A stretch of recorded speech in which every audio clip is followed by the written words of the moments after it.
సరే ఇప్పుడు అయిన పత్రుడు రిటైర్ అవుతున్నారు. వచ్చే ఎలక్షన్‌లో పోటీ చేయని చెప్పి ఇంతకుముందే చెప్పడం జరిగింది.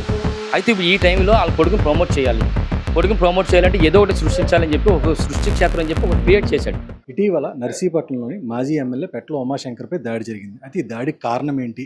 అసలు కోర్టులో జరుగుతున్న వివాదం ఏంటి? ప్రస్తుతం ఈ విషయాలపై మనతో మాట్లాడింది మాజీ ఎమ్మెల్యే పెట్ల ఉమాశంకర్ ఉన్నారు. సార్ చెప్పండి, అసలు అయ్యన్న పాత్రతో వచ్చిన గొడవ ఏంటి? అసలు ఈ వివాదానికి కారణం ఏంటి?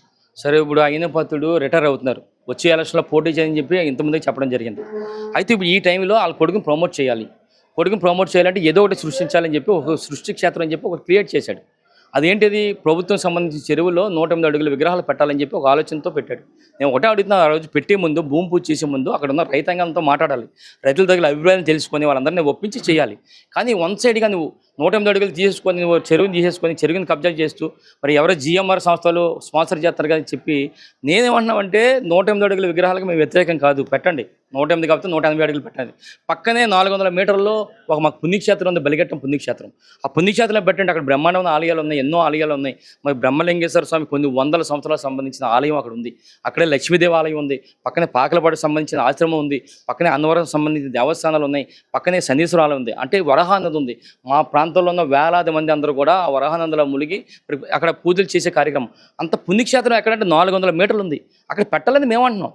ఇక్కడ రైతులకు అన్యాయం జరుగుతుంది కనుక రైతులు అన్యాయం చేయకండి, ఇక్కడ పెట్టండి అంటే కావాలని అక్కడ క్రియేట్ చేసి వాళ్ళ తమ్ముడు వాళ్ళ కొడుకుని ప్రమోట్ చేయడం కోసం ఈ కార్యక్రమం చేస్తారు సార్.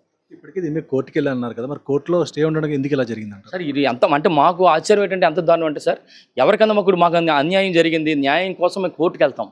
అదే కోర్టు అక్కడ ఆర్డర్స్ పాస్ చేసి అక్కడ ఎవరు కూడా కన్స్ట్రక్షన్ చేయకూడదు, ఎవరు చేయకూడదు అన్నప్పుడు కూడా ఈరోజు వ్యతిరేకంగా వెళ్తున్నాడంటే ఎంత దారుణం సార్. ఒక స్పీకర్ ఉన్నాడు కదా, నాకు ఏం అవ్వలేదు, ఎవడు ఏమి చేయలేడు, ఏ అధికారం రాలేడు అన్నట్టుగానే చేస్తున్నాడు.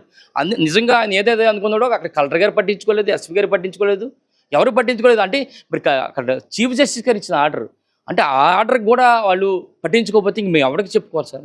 మాకు అర్థం కాలేదు. అందుకని మళ్ళీ మేము హైకోర్టుకి వెళ్తాం సార్. మేము హైకోర్టుకి వెళ్తే కంటెంప్ట్ ఆఫ్ కోర్టుకి వెళ్తే వాళ్ళు వెళ్తాం సార్.